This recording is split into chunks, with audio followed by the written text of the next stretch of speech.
결국 이강인의 숨겨진 잠재력이 폭발하는 경기가 나오고 말았다. 오늘 새벽 펼쳐진 파리 생제르맹의 리그앙 이번 시즌 첫 번째 경기. 이강인이 파리 생제르맹에 입단하고 나서 보여준 최고의 활약이라는 경기가 나왔는데요. 이적 초반 자신의 적응을 적극적으로 도와주던 네이마르마저 사우디 리그로 떠나버리고 그 빈자리를 절친으로서 챙겨주던 음바페마저 레알 마드리드로 떠나버리면서 이강인의 파리 생제르맹에서의 입지가 흔들리는 것이 아니냐는 축구 전문가들의 의견이 많았습니다.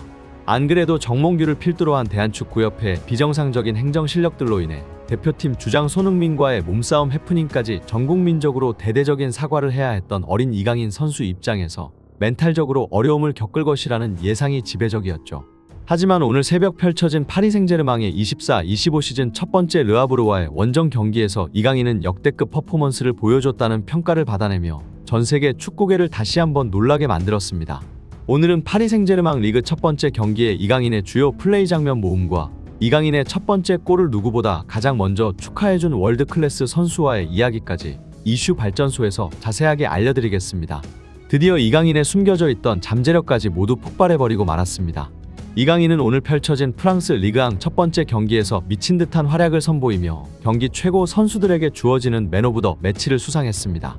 또한 파리 생제르맹 홈페이지에서 팬들이 투표한 이번 경기 가장 뛰어난 선수 투표에서도 당당하게 1위를 차지했는데요. 2, 3위 선수들이 유럽 포르투갈 선수들인 것을 감안하면 오늘 4대1 대승에서 이강인이 단 한 골만을 기록하고도 최고 선수에 뽑힌 것은 득점을 제외하고도 오늘 오른쪽 윙어로 나선 이강인이 얼마나 미친 활약을 펼쳤는지 예상하게 해주었습니다. 오늘 이강인의 주요 장면의 시작은 바로 첫 골부터 시작됩니다. 이강인은 오른쪽 라인에서 자신에게 수비가 하나도 붙어있지 않은 상황을 이용하는데요. 중앙에 공을 가지고 있는 선수를 향해 손을 들어 자신이 프리 포지션에 놓여있음을 알립니다. 누가 봐도 이강인의 앞에 엄청나게 넓은 공간이 형성되어 있는데요. 이것을 알아챈 동료 선수의 패스를 전달받은 이강인은 아주 간결한 동작을 통해 슈팅을 시도, 파리 생제르맹의 첫 번째 득점을 뽑아냅니다. 예전부터 이강인의 슈팅 관련해서 동료 선수였던 음바페가 조언해주길, 이강인의 슈팅에는 가끔씩 힘이 너무 과하게 들어가 있다. 이강인과 나는 슈팅 연습에서 힘을 조금 조절하면서 슈팅 정확도를 올리는 연습을 자주 하고 있다.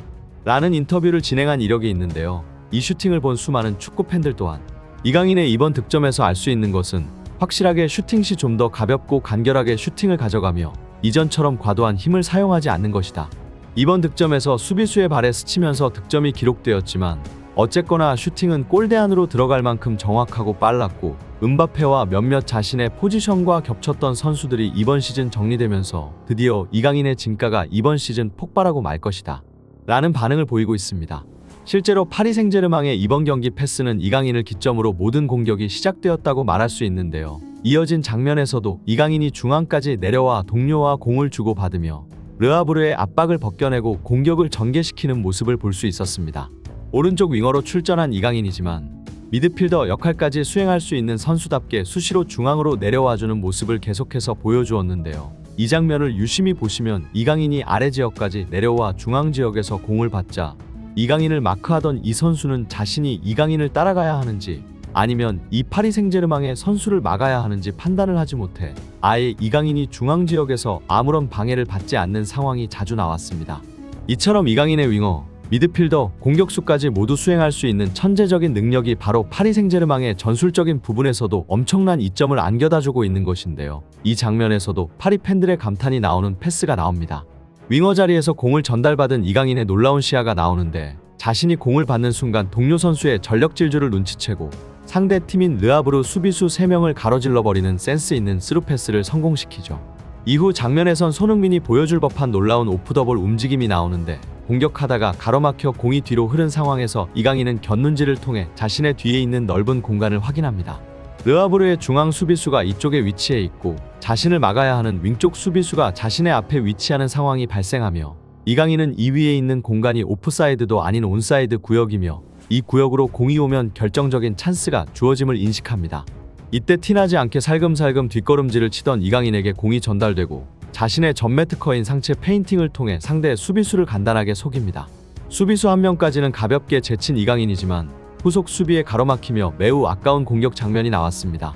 이강인의 센스 있는 뒷발 패스도 나오는데 자신에게 전달된 공을 센스 있게 뒷발로 패스하며 뒤쪽에 있는 넓은 공간으로 공을 전달해줍니다. 정말 이날 공격은 이강인이 있는 오른쪽으로만 전개되는 모습을 볼 수 있는데요. 파리 생제르맹의 네이마르와 은바페가 떠나면서 이강인에게 의존하고 있는 정도가 어느 수준인지 가늠할 수 있는 경기였죠. 사이드에서 깔끔한 2대1 패스도 나왔는데 동료와 좋은 호흡을 보여주며 2대1 패스를 통해 사이드에서의 좋은 패스를 보여주었죠. 이번 경기 이강인의 볼 컨트롤과 넓은 시야 그리고 정확한 패스 능력 모두를 한 번에 볼 수 있는 가장 충격적인 장면이 나오는데요. 동료 선수의 패스를 전달받은 이강인은 시작부터 엄청난 턴 동작을 통해 순식간에 공격 방향으로 자신의 몸을 돌려놓습니다. 이 첫 번째 볼 트래핑부터 놀라웠지만 이어지는 패스는 더 놀라운데요. 공을 받아 아래쪽으로 내려가며 수비수들의 이목을 끌기 위해 아래쪽을 바라보고 있는 이강인이지만 뒤통수에도 눈이 달린 듯 이 위로 뛰어들어가는 선수에게 노룩 패스를 전달해줍니다. 아래쪽을 바라보던 이강인의 페이크 움직임에 속은 수비수들은 갑자기 이 위쪽 선수에게 공이 전달되자 따라가지 못하고 그냥 쳐다보고 있는데요. 이전 시즌에서는 이강인을 윙어로만 활용하던 파리 생제르맹의 감독이었지만 이번 시즌 첫 경기부터 사실상 파리의 공격을 주도하는 플레이메이커로서의 임무를 부여하며 이강인이 제약을 받지 않고 자유로운 플레이를 펼칠 수만 있다면 어떤 괴물 같은 모습이 나오는지 알 수 있는 경기였죠. 이런 이강인의 놀라운 패스를 통해 공격을 전개한 파리 생제르맹은 경기 내내 수시로 좋은 공격 찬스를 계속해서 창출해냅니다. 이 장면에서도 이강인을 중심으로 파리 생제르맹의 공격이 전개되는 것을 볼 수 있는데 이강인이 공을 동료와 주고받으며 이강인을 주축으로 파리의 공격이 전개되고 이강인의 선택으로 파리의 공격 진영이 순식간에 바뀌는 것을 볼 수 있습니다. 이 공격 장면에서도 상대방의 오프사이드 라인을 순식간에 파악하고 템포를 전혀 죽이지 않고 빠른 패스를 전달해 파리의 공격 상황을 전개시킵니다. 이어지는 후반전에서는 이강인 특유의 악발이 근성으로 볼을 탈취해내고 동료 선수에게 놀라운 로빙스루를 전달했지만 어설픈 동료의 퍼스트 터치로 인해 공격이 가로막히고 말았죠. 이어서는 이번 경기 이강인의 가장 아쉬운 장면이 나오는데요. 공격 상황에서 공을 전달받은 이강인은 자신의 뛰어난 1대1 페인팅 능력을 보여줍니다. 이강인은 손흥민과 같이 양발을 자유자재로 활용하는 선수이지만 상대적으로 정확도가 높은 왼발을 주로 사용하는데요. 마치 이 장면에서 오른쪽 발로 슈팅할 것처럼 페인팅을 해놓고 상대 선수가 속자 자신의 주발인 왼발로 공을 깔끔하게 돌려놓습니다. 이어지는 슈팅이 대단했지만 너무나도 아쉽게 골포스트를 맞고 나오며 추가 득점에 실패하는데요. 이렇게 이강인의 스페셜 영상이라고 해도 믿을 만큼 놀라운 경기력을 보여준 이강인은 후반 26분 덴벨레와 교체되며 이번 시즌 첫 번째 경기를 성공적으로 마무리 지었습니다. 이강인의 리그앙 1라운드 경기를 지켜본 몇몇 축구 팬들은 지금 당장 리그앙 시즌을 종료시켜야 한다. 이대로 종료된다면 이강인이 득점왕이자 리그앙 최고 선수에 뽑힐 것이다. 누가 뭐라 해도 지난 시즌 챔피언스 리그 4강에 오른 파리 생제르맹이다. 프랑스 리그라고 이강인을 깎아내리는 사람들이 있는데 미넨의 김민재나 프리미어리그의 손흥민만 봐도 아시아 선수가 유럽에서 선택받고 그들을 뛰어넘는 것이 얼마나 어려운지 알 수 있다. 억지로 까내리지 말고 잘할 때는 잘한다고 칭찬해줘야 한다. 라는 반응을 보이고 있습니다. 오늘의 소식 이만 전하겠습니다. 구독과 좋아요, 멤버십 가입은 영상 제작에 큰 힘이 됩니다. 시청해주셔서 감사합니다.